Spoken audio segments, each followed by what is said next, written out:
अध्यक्ष माननीय ज्योत्स्नाताई, दीपालीताई, नारी शक्तीचे सर्वच पदाधिकारी, कार्यकर्ता, इथं उपस्थित असलेले सगळी मातृशक्ती आणि बंधू, या सगळ्यांना माझा खूप खूप नमस्कार. महिला दिनाचा औचित्य साधून आजचा कार्यक्रम आयोजित केला आहे. या महिला दिनाच्या निमित्ताने पण आपल्याला सगळ्यांना खूप खूप शुभेच्छा. ध्यासामा मंगलाचा आस त्याचा पूर्तीची, हात हाती घेतले हो शृंखला ही शक्तीची, शृंखला ही शक्तीची. जेलली आभाळ दुःखे, जेलली आभाळ दुःखे, मान नाही वाकली, अडचणीचा डोंगरातुनी वाट आम्ही शोधली, वाट आम्ही शोधली. या दोन उक्तीप्रमाणे की आमचा सगळ्यांचाच ध्यास एकच आहे की छान सगळं काम करावं.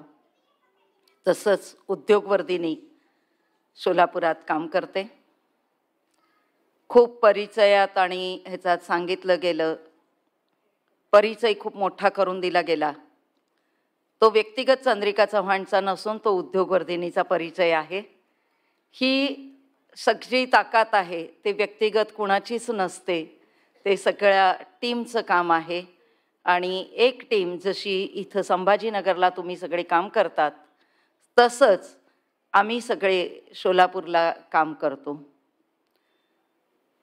काही अडचणी प्रत्येकांना येतात आणि ते माझ्या आयुष्यात थोडे लवकर आल्यात आणि तेच मी देवाचा आभार मानते की मला लवकरच त्या अडचणी दिल्या, म्हणून मला काम करण्याची संधी मिळाली. हे सगळं काम जे करतोय त्याच्यातलं मी निमित्त मात्र आहे.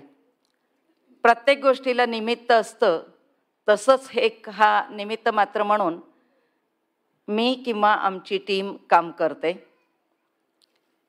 सुरुवातीला असं वाटत होतं की जसं परिचय करून दिला की जन्म गुजरातचा, सासर राजस्थानचं आणि कर्मभूमी सोलापूर. आपल्या सगळ्यांच्या मनात अनेक वेळेला असं असतं, काही काम सांगितलं किंवा काही करायचं असतं तर मनातलेच पहिले डोंगर आपले उभे राहते आणि ते आपण स्वतः निर्माण करतो. पहिलं असतं की माझ्याकडे पैसे नाही आहे, कसं करायचं. ते असतील तर समाज काय म्हणतील ते असतं. तिसरं, माझ्याकडे शिक्षण कमी आहे, किंवा खूपदा आत्ता माझ्याकडे महिलांचं याच्यातलं मी महिलांतच जास्त असते, तर याच्यात मला मी दिसायला चांगली नाही, कसं चार लोकात जायचं. अरे दिसणं आणि असण्याचं काही फरक पडतो खरं, पण असतं मनात. काही वेळेला तोही उपयोग होतो, ते त्या क्षेत्रात त्याचाही उपयोग होतो. पण ह्या सगळ्या जो आपण बाऊ करतो की मला हे येत नाही, कोण काय म्हणतील, त्याच्यापेक्षा माझ्यामध्ये काय आहे त्याच्यावर जर आपण थोडासा विचार केला की मला काय येतं किंवा मला काय गरज आहे, येतेपेक्षाही की माझ्या परिवारातली कुटुंबाची गरज काय आहे. जर माझ्या कुटुंबाची गरज आहे की मला ते बघितलं पाहिजे, जसं आपल्याकडे सांगितलेलं गेलेलं आहे की स्त्री आणि पुरुष दोन्ही सायकलीच्या दोन चाकासारखं असते. पुरुषांनी आर्थिक व्यवस्था बघायची, आपण कुटुंब व्यवस्था बघायची. पण जर एक चाक थोडं वीक झालं तर पाठीमागचं चाक काम करतंच ना. तेवढंच मी केलेलं आहे, वेगळं काही केलेलं नाही आहे. परिवाराची जी कल्पना आहे आपल्या भारतीय संस्कृतीमध्ये की त्याच्यातलं सगळ्यांनी मिळून आपण काम करायचं आणि परिवार टिकवणं, आणि हेच मला सगळं शिकवलं गेलं. त्यामुळे परिवार टिकवण्यासाठी जे जे करावं लागलं ते केलं. मग सुरुवातीला अर्थार्जन करायचं होतं, कारण 2 वेळची जेवणाची भ्रांत होती. खरंच भाषा काहीच येत नव्हती, मराठी येत नव्हतं, गुजराती एकटी भाषा फक्त गुजराती बोलता येत होतं, हिंदी येत नव्हतं. मराठी, तेलुगू, कन्नड तरी लांबच्या भाषा होत्या. पण मी ज्या भागात लग्न करून सोलापूरला आले आणि ज्या भागात आम्ही राहत होतो तो परिसर सगळा तेलुगू भागातला होता. पॉवरलूम्स आणि हँडलूम्सचं काम चालायचं. दिवसभर खटाखट आवाज त्या लूम्सचा, आणि तेलुगू भाषा काहीच पचनी पडत नव्हती. आणि घरातले म्हणजे नवरा ते संघाचे स्वयंसेवक, त्यामुळे सकाळी गेलेला माणूस संध्याकाळी काम करून परत येते तेव्हाच कळतं. त्यामुळे घरातलं मला अनेक लोक विचारायचं की भाईसाहेब आहेत का, भाईजी म्हणतात त्यांना, की भाईजी आहे का, कब आएंगे. तर मी त्यांना म्हणायची की सूर्यास्त कधी होणार आणि उगवणार ते सांगा, मी सांगते, पण माणूस आमचा नवरा कधी येईल माहिती नाही. आणि त्याच्या तेलुगू भाषांमधला संवाद मला कळायचा नाही. सुरुवातचे दिवस खूप छान गेले. एक गंमत सांगते आणि पुढे जाते की भाषांची गंमत कशी असती, वेगवेगळी भाषा. इथं मला दोघी तिघी गुजराती बहिणी पण दिसतात पुढे बसलेल्या, की गंमत कशी असती की मला आमच्या तिथं आम्ही ज्या भागात राहत होतो तिथं समोरच्या मुली यायचा आणि विचारायचा, तुझा नवरा आहे का, असं त्या भाषेत. कारण त्यांना मराठी येत नव्हतं, त्यांना तेलुगू येत होतं. आणि ते मला असं विचारायचं की तुझा नवरा आहे का, आणि मी हो म्हणायची आणि त्या हसत हसत परत निघून जायचं. असे 2-3 दिवस झाल्यावर मी एकदा लिहून काढले, तुझा नवरा आहे का, असं लिहून काढले माझ्या वहीत.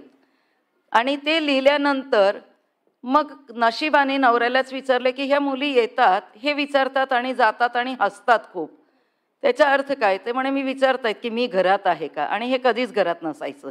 आणि मी हो म्हणायचं. नवरा म्हणजे गुजरातीत निवांत आहे, कारण मी निवांत होते. नवरा शब्दाचा अर्थ गुजरातीमध्ये निवांत होता. त्यामुळे मी म्हणायची की मी निवांतच होते, त्यामुळे मी हो म्हणायची. आणि त्यांना वाटायचं माझा नवरा घरी आहे म्हणून त्या पळून जायचा. म्हणजे असे शब्दांच्या ह्याच्यात नंतर लक्षात आले की आपण भाषा शिकली पाहिजे. सुरुवातीला तेलुगू भाषा शिकले. तेलुगू शिकत शिकत थोडं घरातच आजूबाजूचा परिसरात शिकले. हळूहळू परिस्थितीने एकदम युटर्न घेतलं. जेवढ्या दुकान होत्या त्या सगळ्या दुकानला लॉक लागले. बँकेचे कर्ज झाले. दुकानला बँकेचे टाळे लागले. ज्या बँकेने आमच्या दुकानाला टाळे लावले होते, ज्या बँकेचे डिफॉल्टर होते, त्याचं आज मी आनंदाने सांगते, त्याच बँकेची मी आता डायरेक्टर आहे. पण हे समय समय की बला आहे असं म्हणतो ना, तशी आहे की काम करत जा. आपल्याला मला सांगायचं हेतू हे कर्तृत्वाचा नव्हता, पण मला सांगायचं हे होतं की तुम्ही करत राहा. सगळ्या गोष्टी तुमच्यापर्यंत पोहोचतात, फक्त करत राहणं. आपण पाठीमागे वळून न पाहता समोर दूरदृष्टीने विचार करत करत गेलो. पण तेवढीही अक्कल नव्हती, कारण हा वयोगट माझा वय होतं तेव्हा 21 वयाची मी. नंतर माझी 3 मुलं, दिरांची मुलं, हे सगळ्या. आणि नवरा एक ऑपरेशन झालं, त्यामुळे त्यांना बेड रिडन व्हावं लागलं. आणि जवळपास 10 वर्ष ते झोपून होते. त्यामुळे ही सगळी परिस्थिती ओढावली. 2 पर्याय आमच्या समोर होता की एक तर राजस्थानला आम्ही परत जावं, आणि दुसरं तुम्हाला इथं राहून करायचं असेल तर तुम्हाला जे सुचेल ते काम करावं. पण घरचा याच्यात संवाद चांगला होता, त्यामुळे नवरा बायकोंचा संवादात असं लक्षात आलं की ज्या संघाच्या कामासाठी मी सोलापूरला आलो आणि ज्या संघाचे मी प्रचारक होतो आणि ज्या लोकांनी माझं ऑपरेशन, म्हणजे माझ्या याच्यात रक्त ज्यांचं आहे त्या स्वयंसेवकांचं, त्याचं ऋण म्हणून मी इथून काही जाणार नाही, मेलो तरी इथंच. त्यामुळे आम्हाला सोलापूरला मलाही राहावं लागलं. आणि दिवसेंदिवशी परिस्थिती खूप बिकट व्हायला लागली. असं वाटायला लागलं की आत्ता काय होतं नव्हतं ते सगळं, सोनं बिनं सगळं गेलेलं होतं. बँकवाले रोज दाराशी येत होते. आणि मग एक दिवस असं झालं की रडत बसून काय करायचं, आणि रडायचं तर कोणाच्या समोर. सहानुभूती करायला मला कधीच आवडली नाही. आपण मैत्रिणींना बघा, 1 दिवस सांगू, 2 दिवस सांगू, मग म्हणतील की रोज मरे त्याला कोण रडे, कोण आपली रोज रोज ऐकून घेणार, तेच ते. त्याच्यापेक्षा आपल्यालाच ह्याच्यातनं बाहेर पडायचं आहे तर काहीतरी केलं पाहिजे, निदान दुधाचे पैसे तरी मिळवले पाहिजे. आणि मग मला सिलाईचं थोडं ज्ञान होतं. ते शिवायला, कपडे शिवायला लोकांचं सुरुवात केली की मला वेळ जात नाही आहे, त्यामुळे मैत्रिणींना म्हणलं मला शिलाई येते, शिवणचं काम द्या. जुनं फाटकं तुटकं असं शिवायला लागले. लोकांनी नावं खूप ठेवले, कारण मारवाडी परिवारात आहे, गुजराती माहेरचं आहे. आणि लोकांनी नाव ठेवलंय की काय बाई, बाहेरचे लोकांचे वस्तीतलेही कपडे शिवते, कोणीही जातीचे येतात करतात. पण त्याला मी लक्ष नाही दिलं. पहिलं महिना 1.5 महिन्यात मला 980 रुपयाचं मी काम त्या काळात केलं. आणि हा काळ आहे तो 87-88चा काळ आहे. तेव्हा 980 रुपयाचं काम केलं. मग मला ताकद आली की 980 रुपये आपण कमवू शकतो, तर मग आत्ता तरी आपल्याला काही अडचणी आपण करू शकतो. मग मी शिलाईची भाषा शिकले, कारण शिलाईची भाषा असते ती येत नव्हती, ती शिकले. त्यानंतर शिलाईचे क्लास घ्यायला सुरुवात केली, कारण तेवढ्या पैशातनं पुरत नव्हतं. फक्त शिवण एवढं येतही नव्हतं, घरात लोक शिवायला देत नव्हते. मग शिलाईचे क्लास घ्यायला सुरुवात केली की फीमधनं थोडे पैसे येतील. मग त्याच्यातनं कमवायला लागले. मग लक्षात आलं की लोकांना आवडते काहीतरी नवीन. मग मी माझ्या प्रत्येक ब्लाऊजवर थोडं विणकाम करायचे. मी पहिला कधीही साधे ब्लाऊज घातले नाही, प्रत्येक ब्लाऊज माझा विणकामचा असायचा. मग लोक म्हणायचे हे, म्हणजे मी करून देते. मग विणकामची कामं सुरू केली. शिकवायला सुरुवात केली. मग रांगोळी, मेहंदी, जे जे कला होती ती सगळे शिकून कसे कसे पैसे मिळवता येईल ते सगळ्या कलांचा उपयोग, आता बाहेर जे रंगावली काढलेली आहे त्या सगळ्या कलांचा उपयोग तिथं केला. आणि हळूहळू वस्तीचा महिला सगळ्या शिकायला यायला लागल्या. आणि मग लक्षात आलं की आपलं दुःख खूप छोटं आहे. ज्या वस्तीतल्या महिला आमच्यापर्यंत येत होत्या शिकायला, त्या जे कापड घेऊन येत होते ते मळकं आणि कसलं तरी फाटकं एखादं परकर किंवा साडी, त्याच्यातनं मला शिकवा. फी भरायला 50 रुपये फी होती, पण ती पण त्यांच्याकडे नव्हती. काही देत होत्या, काही नाही. पण माझी अडचण तेव्हा पैसे होती, तेव्हा समाजाचं काही मला लेणं देणं नव्हतं असं मला वाटतं. पण त्या वेळेला शिकवताना असं सारखं वाटायचं की ह्या बायकांना विचारीने काय. आणि मग हळूहळू खूप आम्ही क्लोज होत गेलो. खूप आमचं बाइंडिंग वस्तीच्या महिलांशी चांगलं गेलंय. मग त्या म्हणायचं की मी सगळ्यांना असं सांगायचे की बस बाई जाऊ दे, असेल होईल, उद्या चांगलं होईल असं म्हणायची. मी आई आहे ना तुझी, वयाची मी छोटी, माझ्यापेक्षा मोठ्या मुली शिकायला यायचा बायका. पण मी तेव्हापासून म्हणत होते की मी आई आहे ना, होईल, हे तुझं माहेर, काही असेल तर इकडे ये, असू दे, उद्या ये जेवायला इकडंच, आपण दोघी जेवू, जे असेल ते जेवू. असं करत करत सगळ्यांचं माहेर केलं. आणि त्या महिलांच्या अडचणीमधनं लक्षात आलं की ही बाई सकाळी उठून सगळं घरचं काम करते, 4 घरातलं काम करायला जाते किंवा काही कामं करते उपजीविका घरातल्या आर्थिकसाठी, आणि तरीही शिकायला येते आणि घरी जाऊन परत काम करून, आणि त्यात व्यसनी नवरा असेल तर त्याचा मार पण खाते. अनेक लोकांचे आरोप प्रत्यारोप पण त्याला सहन करावं लागतं. आणि ह्या परिस्थितीत ती शिकती तर आपण केलं पाहिजे. मग काही लोकांची आम्ही कमी फी घेणं किंवा काहींची सोडून देणं, आणि हा सगळा क्लास करत करत ह्या सगळ्यांची भांडणं सोडवणं. काही घरातलं असेल तर एक आपलं राहणीमान आणि त्यांचा याच्यात थोडा फरक असतो, आणि त्यांना वाटत होते की मला खूप कळतं, मी खूप शिकलेली आहे असं वाटत होतं. आणि ते त्यांची भांडणं माझ्याकडे आणायची. मग मी त्याच्या नवऱ्याला बोलवून घे, सासूला बोलवून घे, त्यांना काहीतरी सांगायचं, असं करत जाऊ नका, ती बाई चांगली काम करेल, असं काही जे माझ्या परीने मला उमज होती तेवढ्या परीने मी समजायचा प्रयत्न करायची. आणि त्याच्यातनं समुपदेशक मी कधी झाले तेच मला कळलं नाही की मी त्यांचं छान समुपदेशन करायला लागले. आणि एक प्रसंग असा घडला की ज्याच्यातनं आम्हाला वेगवेगळं काम करावं लागलं. की आमच्याकडे भाजी द्यायला जी रोज बाई यायची, ती भाजीवाली बाई रोज यायची, 1 ग्लास पाणी प्यायची, भाजी जे असेल ते आम्ही घ्यायची आणि ती जायची. रोज आमचा गप्पा टप्पा व्हायचा. त्याच्या 4 मुली होत्या आणि 4ही मुली शिक्षण थोडंफार घेत होते. नवरा प्रचंड व्यसनी आणि संशयखोर होता, त्यामुळे तिला खूप त्रास होता. आणि रोज ती सांगायची, बाई काय करायचं, तो लढदा आहे, तो लई मारतो, बाई असं करतो तसं रोज म्हणायची. म्हटलं जाऊ दे जाऊ दे. पण ते एक दिवस ती आई म्हणून जेव्हा खवळून उठली, आली आणि अशी घराघरा आली आणि भाजीचं टोपलं असं ठेवलं आणि मला म्हणे तुम्ही काहीच करत नाही माझ्यासाठी. म्हटलं काय झालं? ते म्हणे आत्ताच आत्ता त्या लढद्याला पोलिसात घाला. म्हणजे नाही, माझी मुलगी आत्ता गरोदरपणाला म्हणजे डिलिव्हरीला आली आहे आणि तिला त्यांनी काल धक्का मारला. माझ्या पोरीला काही झालं तर मी जावायला काय उत्तर देऊ, आणि माझी मुलगी घरात बसेलो, आणि काय झालं तर मी काय करू. म्हणलं बरं. मी असं हळूच घेतले, बरं पोलिसांची काही माहिती नव्हती. म्हणले बरं. म्हणलं तू का नाही मारत त्याला? मला काहीच कळत नव्हतं, मी काय त्याला उत्तर देणार, पोलीस तर मला काहीच माहिती नव्हतं. म्हणलं तू का नाही मारत, तीर मारतंय तर? तो म्हणे अगं बाई, नवऱ्याला कसं मारायचं? म्हणजे तुम्ही काय उलटच शिकवताय, पती परमेश्वर म्हणतात आणि उलट शिकवताय, कुंकवाचं धणी. बाई बाई बाई बाई. म्हणलं आता ही उलट, हीच म्हणते लढद्याला घाला आणि हीच म्हणते पती परमेश्वर, आता मी त्याला काय मार्ग दाखवायचा? मी म्हणलं याला पर्याय नाहीये, तुला थोडं तरी बोलावं लागेल ना, तू सांग त्याला की माझ्या मुलींना हात नाही लावायचं, काहीतरी बोल. ती म्हणली काही नाही, तुमचा काही उपयोग नाही, म्हणून निघून गेली. परत आली थोड्या वेळाने, नाही म्हणे आज खूप धिंगाणा तो घालायला लागला, कालपासून त्याने पिलेलं आहे आणि तुम्ही आत्ताच आता चला. आणि मलाही थोडं राजपुती खून होता, जागरण झालंय आणि गेले. कोणी सोबत नाही, काही नाही. तिला घेतले सोबत, त्याला घरातनं बाहेर काढला आणि ठोकून काढला.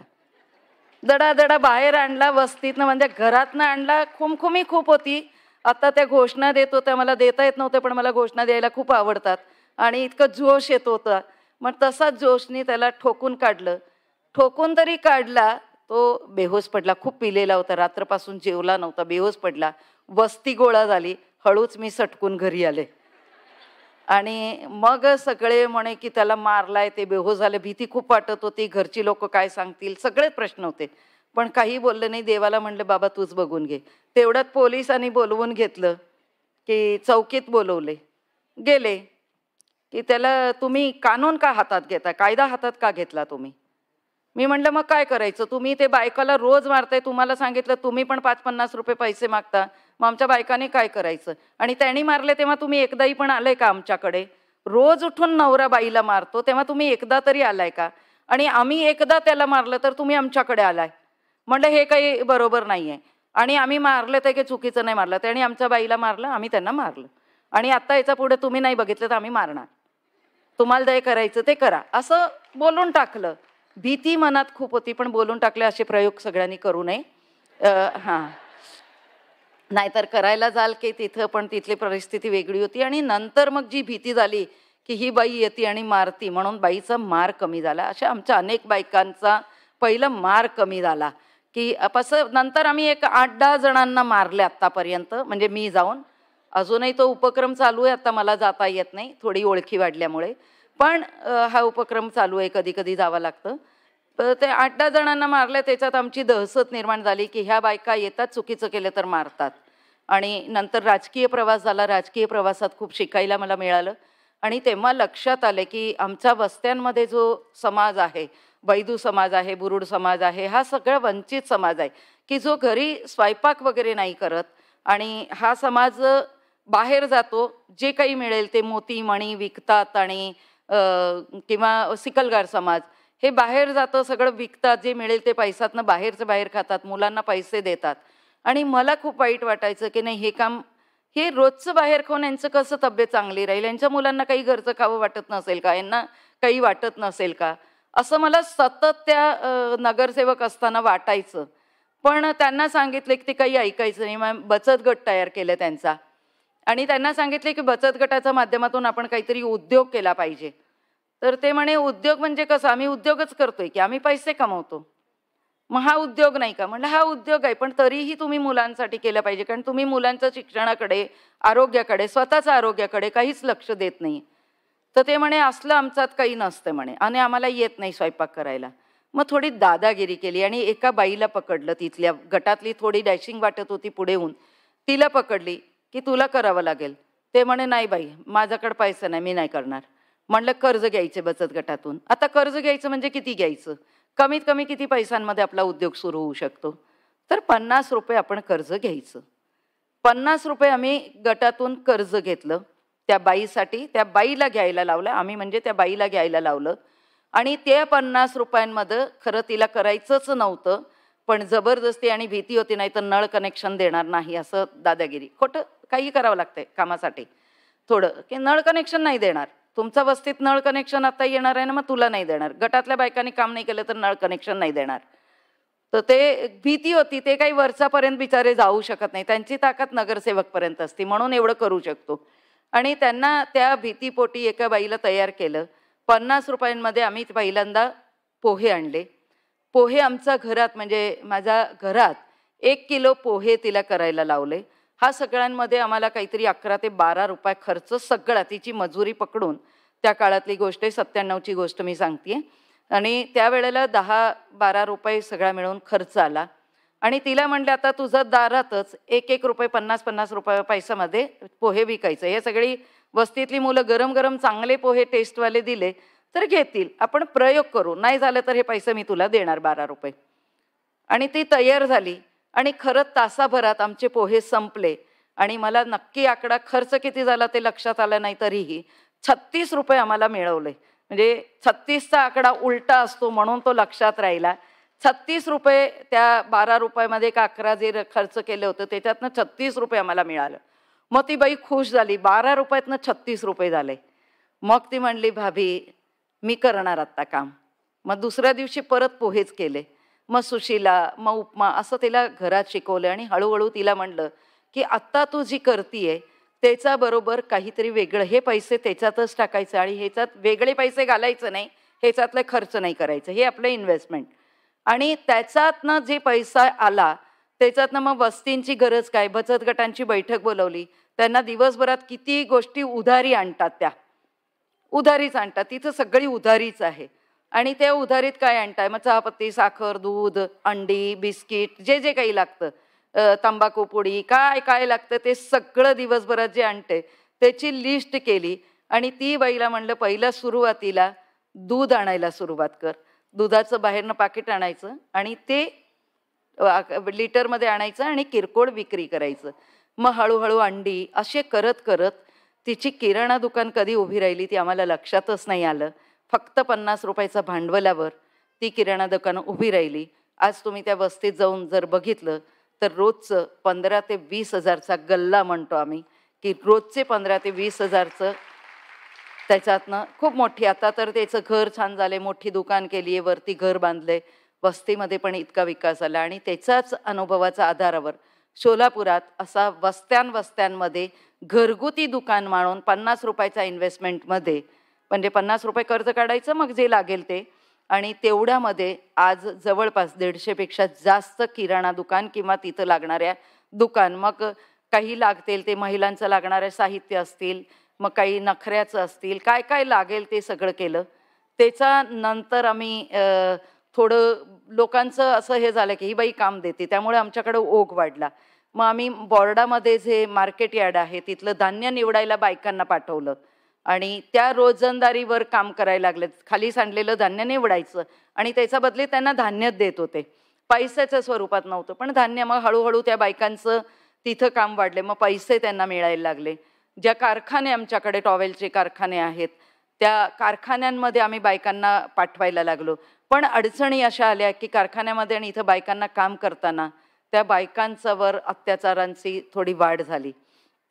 तिला कोणीतरी काहीतरी फसवायचं, कुठे टच करायचं, कुठेतरी बायका पण फसायचं, कुठे कुठे त्यांना फसवायचं, दोन्ही प्रकार व्हायला लागले. आणि मग त्याच्यातनं भांडणं वाढायला लागले घरची लोकांचं ह्याच्यात की तुम्ही आमच्या बायकाला कामाला लावले पण आमची बाई काय करते, उधळती ते बघा. आणि असे काही काही आरोप प्रत्यारोप ह्याच्यातनं आलं. मग लक्षात आलं की हे पण पर्याय काही बरोबर नाही, ह्याच्यात स्वतःचा उद्योगमध्ये जायला पाहिजे. आणि मग आम्ही टेलरिंग काम येणाऱ्या लोकांसाठी पिशव्या शिवायचं काम पहिल्यांदा सुरुवात केले. त्याचं पहिलं उद्घाटन आमचं झालं तेव्हा सविताताई आमच्याकडे होत्या. त्या मार्केटमध्ये आम्ही घेऊन जात होतो तेव्हा संभाजीनगरचंच खरं माझ्यासाठी संभाजीनगर खूप काय म्हणतो नशिबाने किंवा ह्याचाने लाभदायी आहे. 2007ला पहिल्यांदा जे हे झाली मान्य सुदर्शनजींनी NGOची मीटिंग घेतली होती आणि ते 3 दिवसाच्या प्रवासात तेव्हा माझी संस्थांचं मला सांगायला बोलवलं होतं आणि तिथून आमचा टर्निंग पॉईंट. नंतर हे लोक आले तेव्हा आमचं पिशव्यांचं उद्योग सुरू झाले. दुसऱ्यांदा आला तेव्हा आमचा उद्योग वैभवश्री म्हणजे जेवणाचा उद्योग सुरू झालेला होता. म्हणजे नेहमी ही नाळ जोडलेलीच आहे आणि आज ती अजून दृढ होतीये. आणि ते करत करत आम्ही हे सगळं काम देत देत मग पिशव्यांचा उद्योग सुरू केला की प्रत्येक एका स्टोरीमध्ये खूप मोठ्या स्टोरी आहे पण मला ओघात माझ्याकडे आत्ता 20 मिनिटच राहिलेली आहे त्यामुळे मला सगळं सांगायचं आहे. त्या पिशव्यांचं काम सुरू केलं आणि पिशव्यांचं काम सुरू करत करत आम्ही बाजारांमध्ये द्यायला लागलो. मंगळवार बाजार, बुधवार बाजार, जे बाजार भरतात मार्केट म्हणजे सण उत्सवाला जे काही मंदिरांचं तिथं असे सगळ्यांमध्ये करायला लागलो. काही महिला मंडळांच्या भेटी घेतल्या, त्यांच्याकडे गिफ्ट द्यायला कशासाठी लागतंय का असे करून टेलरिंग विभागमध्ये येणाऱ्या मुली ज्या होत्या म्हणजे महिला त्यांना तिथं काम द्यायला लागलो. आणि दुसरी बाजू जे टेलरिंगचा याच्यात ज्यांना आवड नव्हती त्यांना आम्ही केलं की भाकरींचा उद्योग. त्याच्यासाठी खूप मोठी स्टोरी आहे पण कडक भाकरी जी सोलापूरची ज्वारीची खूप लोकांना माहिती असतील आणि नसेल तर जसं खाखरा मिळतो तसं ज्वारीचा खाखरा असं म्हणता येईल. तर तो ज्वारीची भाकरीवर आम्ही खूप प्रयोग केले. 1 वर्षभरात आमची एकही भाकरी विकली गेली नाही. वर्षभर रोज मी बायकांकडनं 5-10 भाकरी करून घ्यायचे. नगरसेवक होते त्यामुळे येणं जाणं खूप होतं, लोकांचं टेबलवर ठेवायचे. आमचा गट उद्योग करते लोक घेऊन जायचं सॅम्पल म्हणून, पण ऑर्डर काही आमची 1 वर्षभरात आली नाही. एकतरी माझ्याकडे पैसे नाही आणि त्याच्यातला ह्या भाकरीचा खर्च आमचा लागत होता. पण तरीही मला असं वाटत होतं की जी पातळ भाकरी मला आमचे जेवढे उद्योग आत्ता चालतात ते सगळे व्यक्तिगत मला येतात, फक्त भाकरी सोडून. भाकरी बडवता मला पातळ एवढी येत नाही. तर म्हणलं मला जे येत नाही ते विकत मी घेणार, म्हणजे लोक विकत घेणारी असणार आहे. आणि आम्ही मग धाब्यावर प्रयत्न केला. हॉटेलमध्ये गेलो, त्या लोकांना सांगितले की तुम्ही जे बायकांना बोलवून करून घेतायत त्याच्यापेक्षा आमच्या बायका घरी बनवतील आणि देतील. म्हणजे ते म्हणे नाही नाही ते महाग पडते. मग त्याच्यात आपल्याला जेव्हा काम करायचं असते ना, तेव्हा थोडे योजना, कायदा, कानून जे काही असेल त्याची सगळी आपण थोडी जाणकारी ठेवली तर आपण कुठेही मागे राहत नाही. मग त्यांना म्हणले की तुम्ही बायकांना कामाला बोलवता, मग त्यांच्यासाठी बाथरूमची स्वतंत्र व्यवस्था आहे का तुमच्याकडे? त्यांना सोडण्या आणण्याची व्यवस्था आहे का? रात्रीच्या बायका तुमच्याकडे रात्री 11ला घरी जातात, सोडण्या आणण्याची व्यवस्था आहे का? सुरक्षा म्हणून तुम्ही काय करता? तर ते म्हणे की नाही तसं काही आत्तापर्यंत गरज नाही भासली. म्हणले कशी नाही भासली? माझ्याकडे 20 जणांचे कंप्लेंट्स आहेत. खरं नव्हती, पण म्हणले 20 जणांचा कंप्लेंट आहे आणि तुम्हाला त्याची व्यवस्था करा, नाहीतर बायकांना तुम्हीच त्यांना द्या पीठ आणि त्या तुम्हाला घरातनं करून देतील, म्हणजे बायका तिथं येणं कमी होईल. आणि ह्या प्रकारे ते केलं. एका बाईंचा स्टोरीवरनं आमची भाकरी सुरू झाली आणि शेवटी असं जेव्हा ठरवलं आम्ही की आम्ही खूप काम करायचो एक टीमनी, जिथं तिथं आत्ता तुम्ही जसं झपाटल्यासारखं काम करतो तसं आमची टीम पण खूप काम करायची. जे पडेल ते, कोणी मेलं तरी आम्ही जायचं, कोणी नसेल तरी आम्ही जायचं.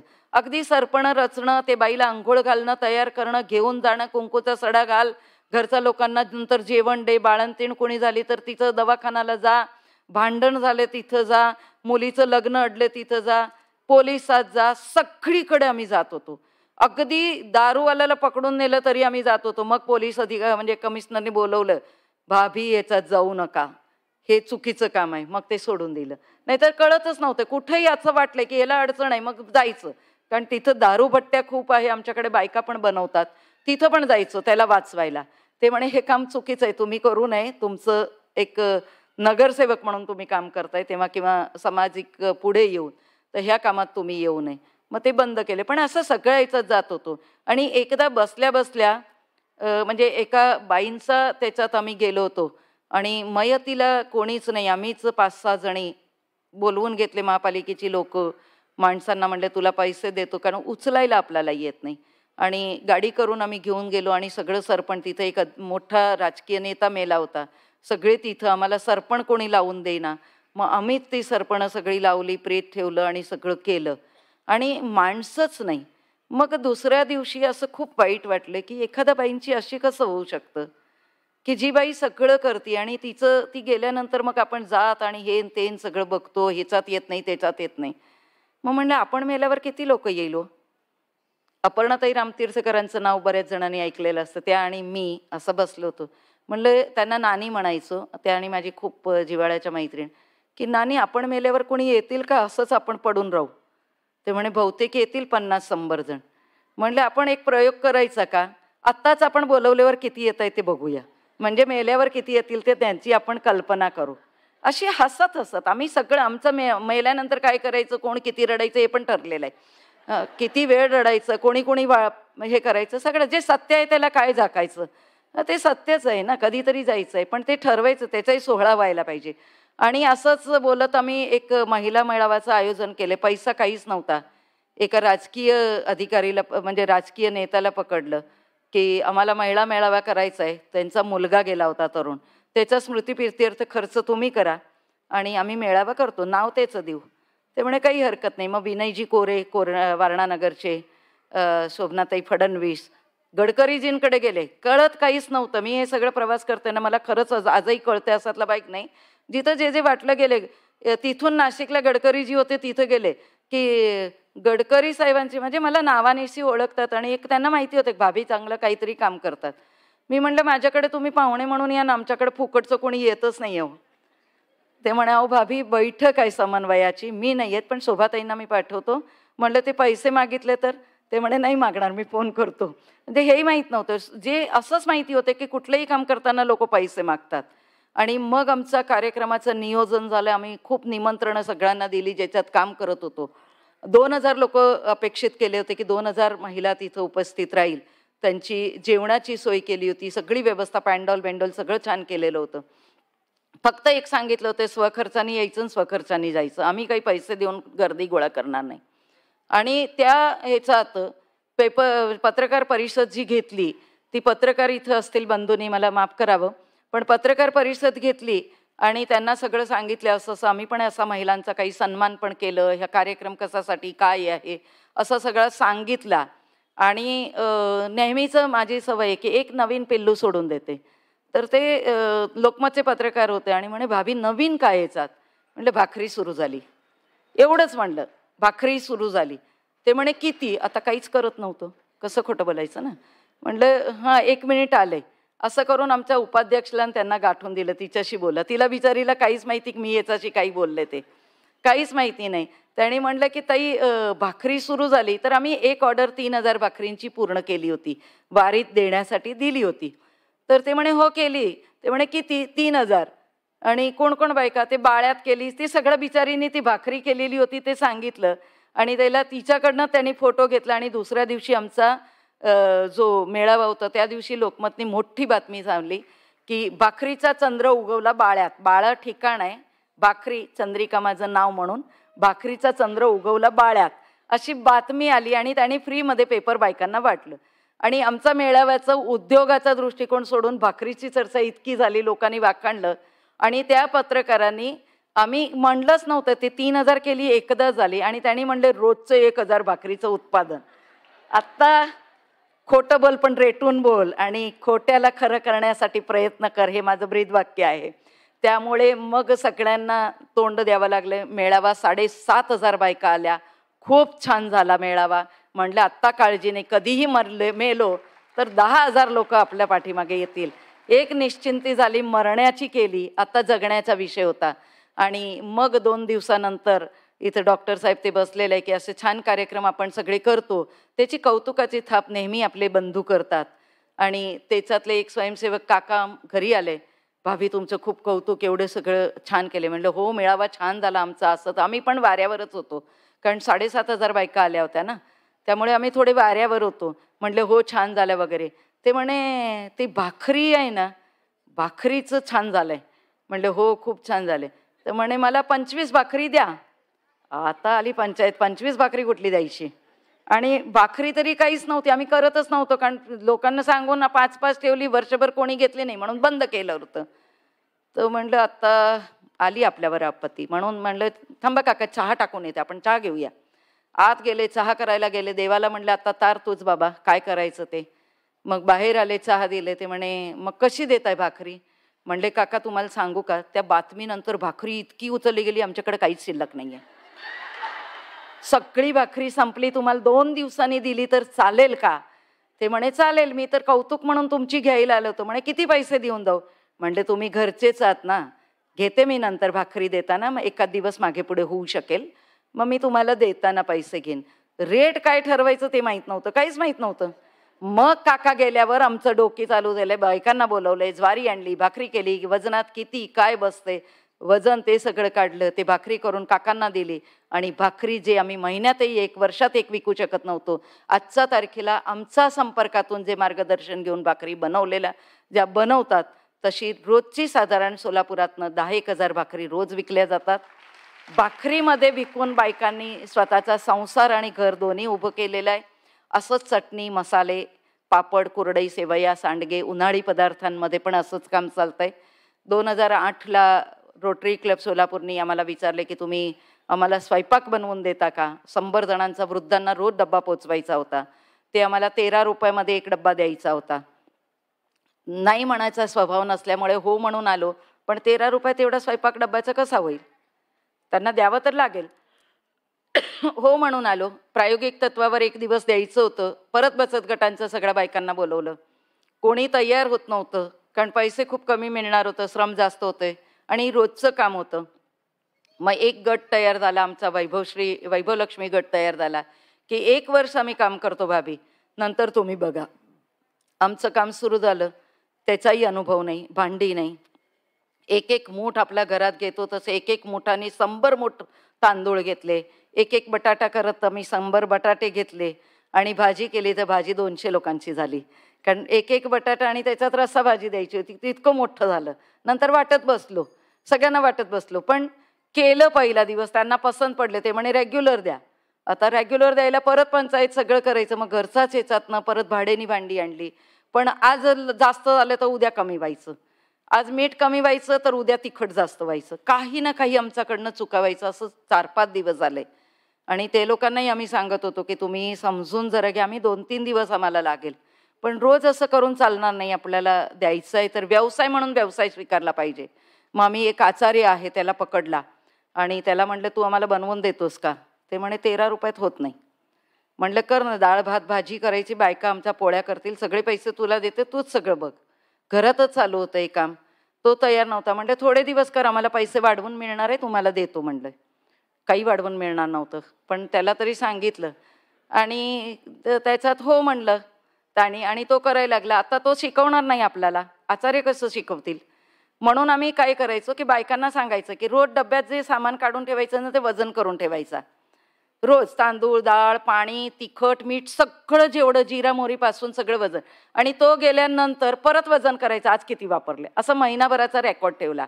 आणि मग आम्हाला अंदाज आला की असा स्वयंपाक होऊ शकतो. आणि मग आम्ही स्वयंपाकातही माहेर झालो.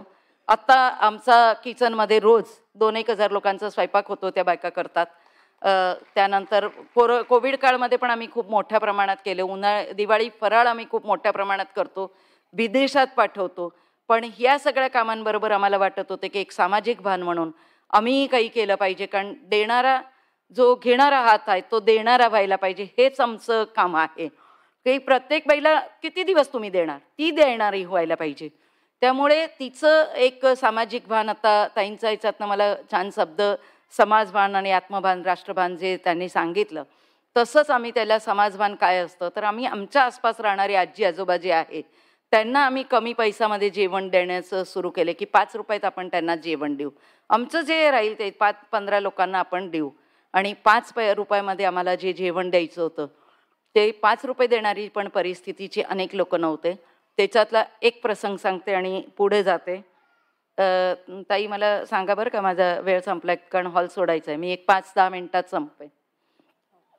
तर ते आम्ही 5 रुपयात द्यायला लागलो. त्याच्यातही काही आजी आजोबांची उधारी व्हायला लागली. 5 रुपये पण ते देऊ शकत नव्हते. चांगल्या घरातले आजी आजोबा घ्यायला येत होते. आम्हाला वाटायचे की एवढे चांगल्या कपड्यात आणि सगळ्यात येत आहेत म्हणजे 5 रुपये द्यायला यांना काय हरकत आहे. 5 रुपयात जेवण आपण देतो तर त्यांनी दिलं पाहिजे. पण ते पण आज आणायचं, उद्या नाही आणायचे, परत घेऊन जायचे. पण एक रिलेशन झालं तर उधारी आमच्याकडे झाली आणि ते पैसे झाले. आमच्या ताईंनी वसुली सुरू केली की एका आजोबांना सांगितलं की आजोबा 65 रुपये झाले तुमचे, तुम्ही आज पैसे नाही दिले तर उद्या तुम्हाला जेवण देणार नाही. आणि ते आजोबांचा चेहरा एकदम खाली असं निमोसलेला झाला. तिचाही आवाज वाढला, आजोबांचाही वाढला. मी कोई पळून जाणार आहे का, देणारच आहे की अगं मी विसरलो, उद्या आणतो, आज दे, असं ते आकुळती वाकुळती काय असतं ते चाललं होतं दोघांचं. आणि ते आवाज मी ऐकत होते आत बसले बसले. तिथंच एकाच ठिकाणी सगळं काम चालतंय. आणि मग ते आजोबांना आवाज वाढला म्हणून मी आत बोलवले. म्हणलं आजोबा आत या. तर ती आमची जी ताई वसुली करते ती गतिमंद होती. तिला तेवढंच काम दिलेलं होतं, पण तिला ते नाही दिलं तर चैन पडत नाही. तर ती म्हणली भाभी आता हे 65 रुपये देत नाही आहे आणि रोज म्हणते उद्या देतो, पण दिलंच नाही म्हणून मी आता त्यांना डब्बा दिला नाही. म्हणलं अगं ते आजोबा आहेत वयाचे, ते विसरले, त्यांनी कालच मला दिले होते, हे घे 65 रुपये. पर्समधनं 65 रुपये काढून तिला देऊन टाकले. म्हणजे एक विषय संपवलं. ते आमचं ध्यान आहे ते शांत झालं. आजोबांनी त्यांनाही वाटलं की बहुतेक मी दिले का काय, ते विसरबोळे 82 वयाचे. दोन्ही विषय तेव्हा मिटलं. पण मी ते आजोबांना ओळखत होते की ते एक प्रथित यश आमच्या सोलापूरचे डॉक्टरचे वडील होते. घरात 2.5 ते 3 लाख रुपये त्यांच्या घरात, मुलगा सून नाचून मुलगा सगळे डॉक्टर, प्रथित यश. आणि ते आमच्याकडे जेवण घेत होते. त्यांना विचारायचं कसं, मी काही बोलले नाही. दुसऱ्या दिवशी आले, तिथंच बसवले. म्हणले आज आपण पोहे खाऊ. म्हणून त्यांच्यासाठी आणि माझ्यासाठी पोहे करायला लावले. आम्ही दोघं खाल्लं. मग आजोबा इथं बसून गरम गरम खावा, घरी कुणासाठी घेऊन जाते. त्यांनी म्हणलं अगं घरात खूप श्रीमंती आहे, सगळं देऊन टाकलंय, पण तुझ्या आईला वेळेत खायलाच देत नाही. आणि ती म्हातारी ओरडती, रोज सुनेला बोलती, म्हणून मी इथून घेऊन जातो, आम्ही दोघंही खातो. पण मी पहिला 5-5 रुपये ते कुठे ठेवलेले घेऊन येत होतो. आता हे लोक 5 रुपये पण कुठे ठेवत नाही. आता मी तुला कसं देऊ. तो दिवस आणि आजचा दिवस, त्या दिवसापासून आम्ही वृद्धांचा पैसे घेणं बंद केलं. उद्योगवर्धिनीने ही जबाबदारी घेतली. जे होईल ते आपण आता ह्या लोकांकडनं पैसे नाही घ्यायचं. असे अनेक अनुभव आणि प्रसंग घडले. पण आपल्याला कसं आहे, थोडं संघाने शिकवलं आहे ना, परत जायचं, बोलायचं, त्यांना एक करायचं. म्हणून वेडेपणा केला, त्यांच्या घरी गेले. आणि कधी कधी कसं होतं की विस्मृती, आणि कधी कधी म्हातारी माणसं पण असं वागतात चुके, म्हणजे विसरून जातात किंवा मुद्दामून काही खाऊ वाटतंय, घरात त्यांचा आजार पण असते म्हणून देत नाही. असा अनेक गोष्टींसाठी ते जातात बाहेर. आणि मला वाटले की हे डॉक्टरांना माहीत नसावं. ओळखीचे डॉक्टर होते, त्यामुळे त्यांना भेटायला गेले. त्यांना सांगितलं की मला तुमच्याशी पर्सनल बोलायचं आहे. आणि सिस्टर वगैरे होते, बाहेर पाठवले. बसा भाभी म्हणले. काय चहा कॉफी मागवू का म्हणलं, नको, आपण बोलूया मग घेऊया म्हणलं. आणि मी म्हणलं की आजोबा, एवढंच मी म्हणलं की आजोबा आमच्याकडे येत आहेत. आणि ते माझ्यावर खवळलं की तुम्हाला समाजसेवाचा पुळका आहे ना. माझा बाप काय आहे ते मला माहिती आहे. हे डॉक्टरांची भाषा आहे, मी सांगते. माझा बाप काय आहे ते मला माहिती आहे. त्याने आम्हाला बदनाम करायचं ठरवलेलं आहे. किती केलं तर हे म्हातारी काही ऐकत नाही. तुम्हाला पुळका आहे, तुम्ही द्या, नाहीतर बंद करा. आमचं काही म्हणणं आहे, त्याच्या बाबतीत मला काही बोलायचं नाही. धन्यवाद, दुसरं काही काम असेल तर बोला. काय करणार, मला कापलं असतं तरी रक्त निघालं नसतं, अशा अवस्थेत मी बाहेर पडले. खूप रडायला आले, खूप रडले मी त्या दिवशी. मला रात्रभर चैन पडत नव्हते की आता काय करू. असं वाटत होतं की ह्याला इथंच टिपून टाकू, उडवूनच टाकायचं. मला मनात खूप आलं होतं की ह्याला मारावं का काय करावं, पण तसं करता येत नाही. म्हणले सगळ्यांकडे कुठे कुठे आपण अशा गोष्टीत पोचणार, आपणच बघायचं. आणि थोड्या दिवसातच खरं आजोबांचं निधन झालं. ते परत डॉक्टर आमच्याकडे देणगी द्यायला आले. आणि मी बघितले होते, पेपरमध्ये वाचले होते. मी काही भेटायला गेले नाही. माझा बापच गेला, त्याला काय भेटायचं, म्हणून भेटायला नाही गेलो. आणि ते आले की बसा म्हणलं. मी त्यांच्यासारखं नाही केलं. पहिल्याच त्यांना कॉफी पाजून टाकली, कॉफी प्या. कॉफी घेतली, पाणी, कॉफी दिली. आणि म्हणलं काय, ते म्हणे देणगी द्यायची होती. म्हणलं आज लग्नाचा वाढदिवस आहे का, दोघंही आले. ते म्हणे नाही, तुम्हाला कळलं नाही का बाबा गेलेत ते. म्हणले हो का. तर म्हणे त्यांच्याच निमित्ताने आम्ही देणगी द्यावायचं. म्हणले सर क्षमा करा, ही देणगी माझं बापाची मी घेऊ शकत नाही. तुम्ही कधीही परत या, मी नक्की घेईन. 25,000चा चेक होता, पण मला गरजही होती, पण आम्ही नाही घेतला. आजही त्या डॉक्टरची हिंमत नाही आहे की माझ्या डोळ्यासमोर बघून मला बोलतील. पण हे अशी परिस्थितीतले आजी आजोबांच्या याच्यात आम्ही काम करतो. त्यानंतर अंध मुलींसाठी आम्ही काम करतो की अंध मुली ज्या आहेत त्याला जोपर्यंत संस्थेत असतात तो 18 वर्षापर्यंत, आणि नंतर मग शासनाच्या याच्या नियमाप्रमाणे कुठेही ठेवता येत नाही, त्या मुली घरी जात नाही. मग तशा मुलींनाही आपण त्याच्या पायावर उभं करणं, त्यांना मसाज आहे किंवा त्यांच्या परीने जे काम त्यांना करता येतं. खरं मसाजमध्ये आम्ही जास्त काम करतो की त्यांना मसाज शिकवतो की ती घरोघरी मसाज, त्यांच्या एक्युप्रेशरचं आणि पॉईंट्सचं त्यांच्याकडे खूप छान नॉलेज असतं. खरं हे सगळे डॉक्टर आहे, पण मी अनुभवाचं याच्यातनं जे जे आम्हाला करता जमलं ते आम्ही त्यांना शिकवलं. आणि त्या मुली त्याच्यातनं कमवतात. 39 मुलींची आमची लग्न झाली, त्या पुरणपोळी सण बनवतात, मला जेवायला बोलवतात, त्यांची बाळंतपणं करतो. ते आजही दिवाळीला आमच्याकडे येतात. असं सगळं काम करत भाऊबीज आम्ही दर दिवाळीला करतो. दर दिवाळीला एक 600-700 महिलांची भाऊबीज करतो ज्यांना भाऊ नाही आहे. आणि तेही एक एक प्रसंगाने असं सगळं सुरू झालं आहे.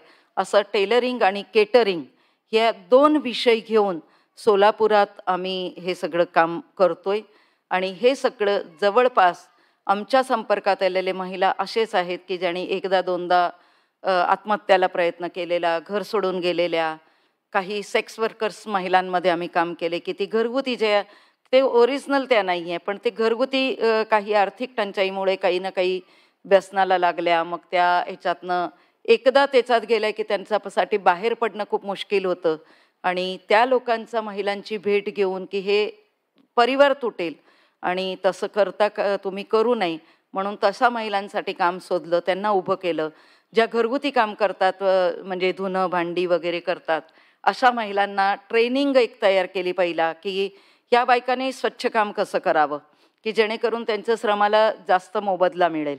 आणि त्याच्यात की भांडी कशी घासायची, पालती घालायची, पुसून लावायची, कणी कशी मळायची, ओटा कसा पुसायचा, फ्रीज कसं लावायचं, अप टू डेट कसं जायचं, जुनं असू दे, धुतलेल्या वस्त्रात तुम्ही जा. घरात पुरुष मंडळी असतील किती अंतरावर बोलायचं, काय लक्ष द्यायचं, काय लक्ष द्यायचं नाही. त्यांच्या घरातला आवडीनिवडी आपण जपून त्यांना स्वयंपाक करून द्यायचं, पण त्यांच्या घरातल्या गोष्टी ऐकायचं नाही, बाहेरपर्यंत जायचं नाही. आणि ह्या सगळ्या याच्यातलं आमच्या एका घरगुती शेवटचा प्रसंग सांगते आणि थांबते, की घरगुतीच काम करणारी आमची एक ताई, की जे दुसऱ्यांच्या घरी स्वयंपाक करायला जात होती, ती सिलाईही करत होती, विड्याही करत होती, खूप काम करत होती घराचा प्रपंच चालवायला. आणि ती गरोदर असताना तिला वाटलं की रोज शिळंपाळं आपण सगळेजणच करतो, याच्यातल्या जवळपास आपण खूप जण असं करतो की जे राहिलं ते अन्न त्या बाईचं असतं. पहिली पोळी किंवा गरम गरम जेवण आपण खूप कमी देतो तिला. देतो आता आपल्या परिवारांमध्ये होतंय ते, आता समानता यायला लागलेली आहे, पण खूपसा घरांमध्ये असंच होतं. आणि त्या आमची बाई काम करायला जे जात होत्या, ती गरोदर होती, 7वा-8वा महिना होता. आणि तिला जेव्हा म्हणजे ती चपाती करत होती आणि तिला एकदम गरगरल्यासारखं झालं, ती बसली आणि त्या बाईंना म्हणलं की वहिनी, जरा मला एक थोडं गरम चपाती एक दिली तर मी खाते आणि मग काम करते, मला थोडं गरगरल्यासारखं होतं.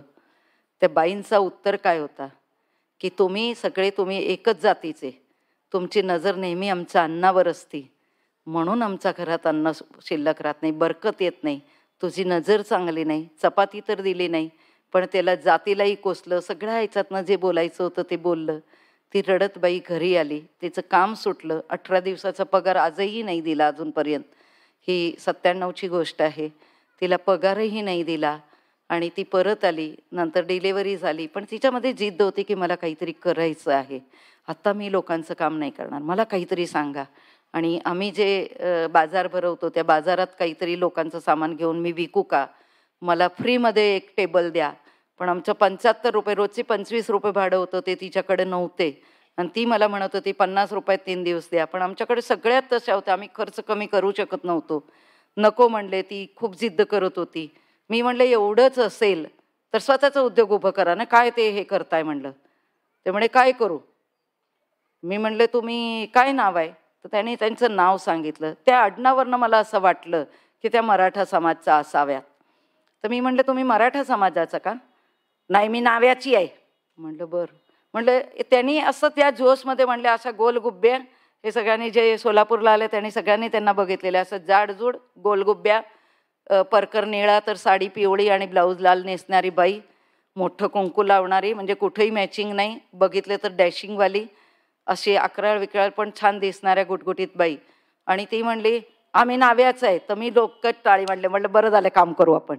मग उठून माझ्या अंगावर आली, मी काय आता दाड्या करत फिरू का? म्हणलं दाड्या नाही करायचं ग, मलाही भीती वाटली आता थोबाडीत पडते का. म्हणलं बसा ना, बसा बसा. म्हणलं दाढी नाही करायची, आपण दाढीला लागणारं सामान तरी विकू शकतो ना. दाढी करायचं कोणी सांगितलं? दाढी करायचं सामान विकू आपण. म्हणजे काय? म्हणले लेझर ब्लेडपासून सुरुवात करू. बोलायला काय जाते, बोलायला माझ्याकडे भंडार होता, त्यामुळे त्यांना सांगून टाकले, सूचना करायला काय. सूचना करणाऱ्या सासूबाई आपण असतोच, की सूचना नको म्हणणारी सून पण असते. पण ती बाईनी म्हणलं, मी म्हणलं ते अंगालाच पडली, की मग ते कुठं मिळतं? म्हणलं आता होलसेलच्या दुकानात बघा, ते कुठं मिळतं काय, थोडी चौकशी करा, कसं असते, बॉक्स असते का काय, जरा बघा. मग दुकानोदुकानी द्यायचं, त्याच्यातनं पैसे घ्यायचं, मग असं करायचं तसं करायचं, असं शिकवलं.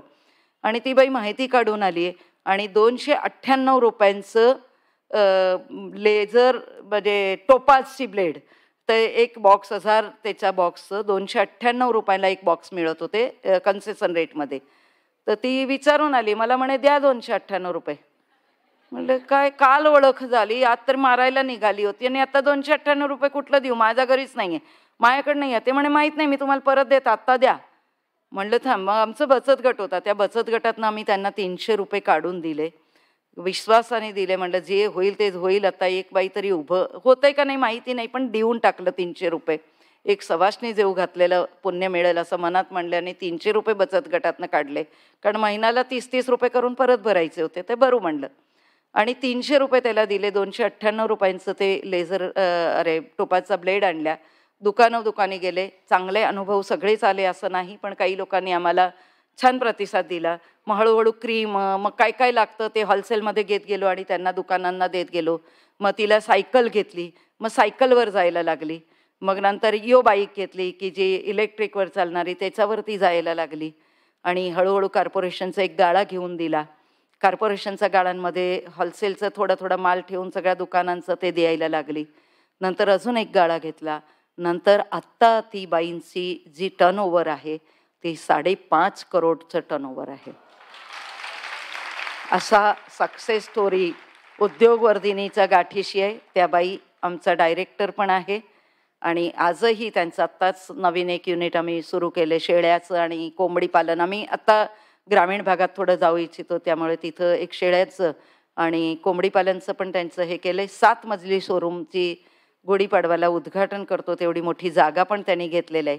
7 मजली शोरूममध्ये सगळं जेंट्स लेडीज पार्लरच्या सगळ्या गोष्टी मिळतील. आज ती बाई अनेकांना उभे करतीये पार्लरच्या माध्यमातून, सलून दुकानच्या माध्यमातून. अनेक लोकांना जेव घालते. जी बाईला पोळी मिळाली नाही ती बाई आज लोकांची अन्नपूर्णा झाली. तुम्हाला सगळ्यांना तुम्ही खूप छान का सकाळपासून मी खूप छान छान लोकांना भेटले, त्यांचे अनुभव ऐकले. वेगवेगळ्या माध्यमात काम करणाऱ्या सगळ्या महिलांची आज भेट झाली आणि तुमचा सगळ्यांचा अनुभव आणि आशीर्वाद आणि मार्गदर्शनाखालीच आम्ही काम करतो. आमच्याकडे असं काही नाही आहे की आम्ही काही वेगळं जादुई काही असेल, पण जी एक बाई समोर येते तिच्या जे अडचणी असेल त्या प्रत्येक अडचणीवर मात करण्यासाठी उद्योगवर्धिनी काम करते. कुटुंब तुटून आहे, कारण परिवार प्रबोधन किंवा कुटुंब व्यवस्था, एक बाई जर घर सोडून गेली तर तिचे मुलं नवऱ्याकडे किंवा तिच्याकडे राहतात आणि त्या मुलांचं काय दोष आहे की ते अनाथ होतात. ही कुटुंब व्यवस्था टिकवण्यासाठी, ही अर्थव्यवस्था बळकट करण्यासाठी, समाज व्यवस्था टिकवण्यासाठी, राष्ट्र उभारणीसाठी हा छोटासा टेकू उद्योगवर्धिनीचा आहे. तो सगळ्यांचा समोर महिला शक्तींनाच समर्पित आहे. आणि आता शेवटचा माझं नेहमीचं एक आहे की मी खेळ घेतल्याशिवाय कधीही एक गोष्ट सांगत असते आणि एक खेळ घेत असते, पण गोष्टीला आता वेळ नाही आहे, त्यामुळे फक्त 1 मिनिटाचा खेळ तुमचा सगळ्यांचा घेणार आहे आणि माझ्या शब्दांना विराम देणार आहे. तुम्ही सगळ्यांनी येताना हात आणलेच असतील तर त्याचा उपयोग करूया. आणले त्याचा उपयोग करूया. आपण सगळ्यांनी हात दोन्ही वर करायचा. हा योगाचा व्यायाम आहे. ताट वर करायचं. ताट बसा, ताट वर करा. माझे हात खूप वर होत नाही, मला संधिवाताचा त्रास आहे म्हणून मी बसून बोलतीये, पण मी एवढाच वर करते. दादा फोटो पाहिजे तर हा घ्या, खूप छान फोटो येतो बरं का. आणि सगळ्यांनी डोळे बंद करायचं आहे, हात वर आहे. मी 1 म्हणल्यावर एका बोटानी टाळी वाजवत राहायचंय, 2 म्हणल्यावर 2 बोटांनी टाळी वाजवायची, वाजवत राहायची. मी 3 म्हणेपर्यंत 3 बोट, 4 म्हणेल तेव्हा 4 आणि 5 म्हणेल तेव्हा दोन्ही हातांनी टाळी वाजवायची आहे. सगळ्यांना लक्षात आलं असेल. डोळे बंद करा आणि आपण टाळ्यांना सुरुवात करू. 1 वाजवत राहा. थेंब थेंब पाऊस पडतोय, हा आपल्या आयुष्याचं पडणार आहे. हा थेंब थेंब पाऊस आपल्या आयुष्याला खूप छान गारवा देणार आहे. सगळी स्वप्न जी आज मनात घेऊन आलेलं आहे ते पूर्ण होण्यासाठीचा हा गारवा आहे.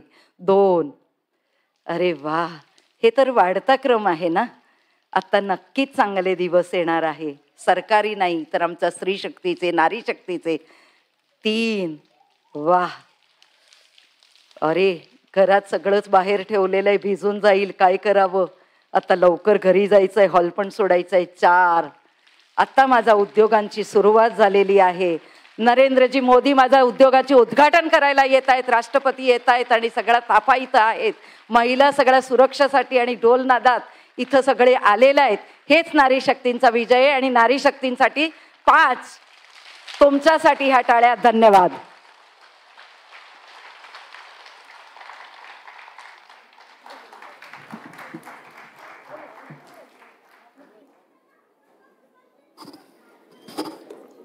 खूप खूप धन्यवाद म्हणायच्या ऐवजी तुमच्या ऋणात राहायलाच आम्हाला जास्त आवडेल.